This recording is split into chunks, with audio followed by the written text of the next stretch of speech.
please remember to leave a like, a comment, share the video about, and if you haven't already, subscribe. Thank you.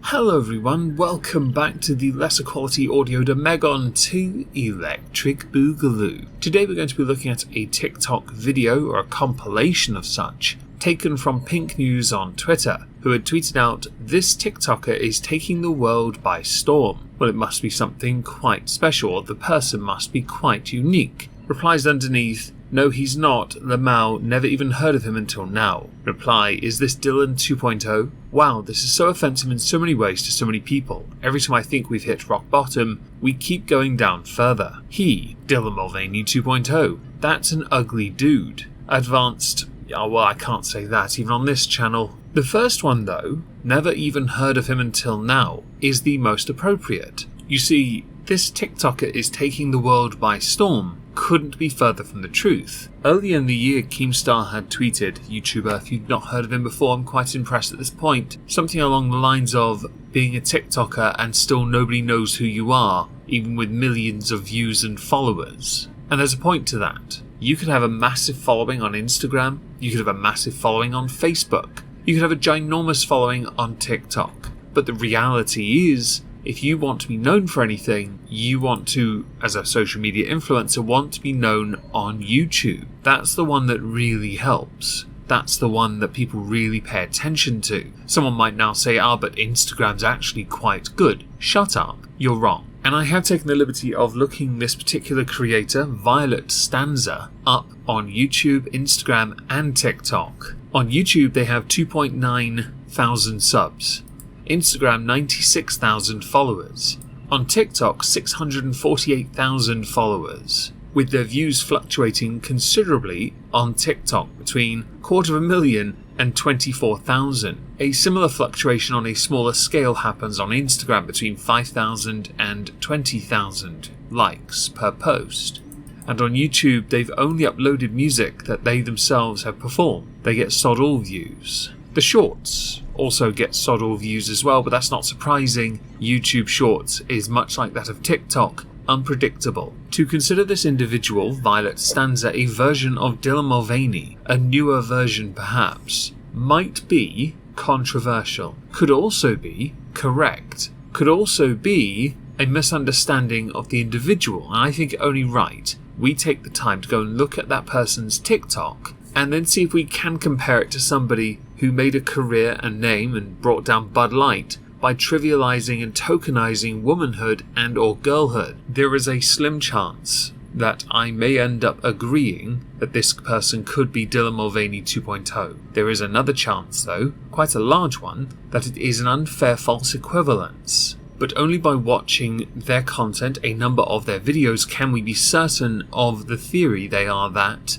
However, we can already discard the idea that they are an influencer really, because they're only realistically known on TikTok. YouTube, they're nowhere. Instagram, sure, they get some attention, but let's face it here, no. And as they're only known for TikTok, that means they are essentially, much like myself on YouTube, an absolute nobody. So what I'm going to do first is play the Pink News video first, add some suitable comments where needed, and perhaps watch a few from the TikTok of Violet Stanza. Transgender TikToker Violet Stanza has been sharing her transition with followers online through Get Ready With Me style videos, experimenting with new styles, makeup, and trends. Based on the views that Violet Stanza is getting on TikTok, how does this make them an individual taking the world by storm? Oh, and I took the liberty of watching some of Violet Stanza's videos. They have in fact been cataloguing their story, yes. Their approach is nowhere near as toxic as that of Dylan Mulvaney, because there is a level of genuineness that I felt, so of course that can be discarded, when watching this content compared to somebody who was trivializing the transition process. Violet shares intimate and vulnerable moments from her gender journey, like when she had to grow out her facial hair in preparation for laser removal, and when she had a bad experience with tucking. So I'm not gonna lie, the next part might be a bit grim. Consider it a trigger warning. But I do think there is a level of naivety on the part of Violet with what they say next.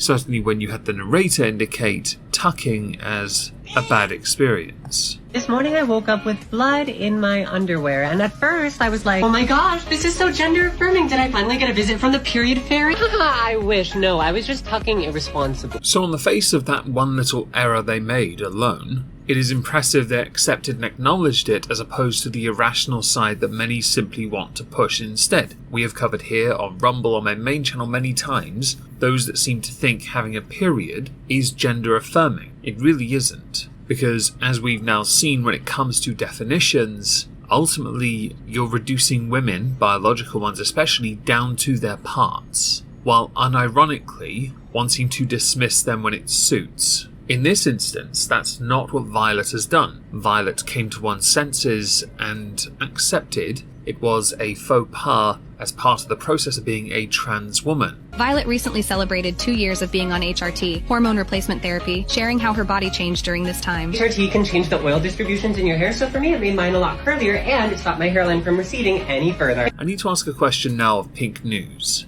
Is this paid promotion? Because I've yet to work out how this individual, Violet Stanza, is in any way taking the world by storm. They don't have enough traction on any platform, really, to be worthy of such a lofty title, which forces me to query as to whether or not this is paid promotion, because I'm getting the distinct impression it has to be. Either that or someone at your agency or news tabloid place, has thought, YOLO swag fam, this will do. This is somebody that could draw a lot of unnecessary attention. That said, since on your own tweet you only got 27.5 thousand views, I don't think you're working this right. You'd have been better off talking about the triumphant return of Dylan Mulvaney or something. Weren't they twerking recently? Throughout Pride season, she started a series called Wearing the Gayest Outfits Imaginable. Day 2 of wearing the gayest outfits imaginable for Pride Month. A small part of me is starting to think that perhaps I should have covered the fact that Dylan Mulvaney won a Streamy Award recently instead of this, because I've yet to work out how this person is controversial enough to be considered like Dylan Mulvaney, whether they tokenize or trivialize womanhood like Dylan Mulvaney, or how they're going to take the world by storm, as Pink News indicated, because they really don't have enough traction yet to do that. So all this does is make Violet Stanza look like a scapegoat for any criticism and bait out places like Twitter, so that people will absolutely dunk on Violet Stanza, who I had noticed does get some negative comments about gender. But again, from the videos I've seen, this is nowhere near remotely comparable to Dylan, in the slightest by the way, and simultaneously not relevant enough to be considered taking the world by storm unless the world itself only operates on TikTok in one little corner called small version of LGBT and all other letters. However, Violet found herself in a controversy recently after releasing a TikTok video naming celebrities who are trans and don't know it yet. Well, that's a good one, isn't it? We are often told never to assume one's gender or identity and instead query it instead. That way we don't run the risk of causing offence. Because in this current age, much like previous generations but for different issues that were considered more contentious at the time, offence is taken quite easily. Very, incredibly easily. And the reason why is because people want an excuse to be annoyed, especially if you are controversial from the offset. I wonder how many people had a bingo sheet and on it can tick off the one that says Omegon partially defending somebody because the comparisons are unfair. Followers were shocked to see Violet's video, where she ranked male celebs based on being effeminate, including Tom Holland and Harry Styles. Several commenters responded by saying how rude and disrespectful the video was, with one saying, "Violet, we love you, but this isn't right." Thankfully, Violet apologized and explained her original video was satirical and that she didn't mean to hurt anyone. Are you telling me Violet Stanza employed the "it's just a joke, bruh" method? On the internet you can't do that though, because on the internet, to say "it's just a joke, bruh" is also haram. What's unfortunate for Violet is Violet stands out already, or stood out prior to those comments. With the internet, you're not going to be able to simply say sorry and it ever be enough, because the internet does not forgive. And if you are somebody that has a hook, and that hook is quite ostentatious, or can be equated to another person that is vastly more irritating, you run the risk of being typecast, painted and tarred, feathered with a brush. It was a joke. But by nature of making that video, I was stereotyping, and I understand how much that can hurt if you are an effeminate person and you don't want to transition. I thought I'd play part of the apology because it seemed relevant to add it for context's sake. Whether there is any sincerity to it or not, that is down to the individual to decide themselves, as I have not taken offence to anything that Violet has said because I couldn't care less really. I'm more intrigued by the Pink News statement and how this does not stand out as someone taking the world by storm. I am going to omit an opinion on that.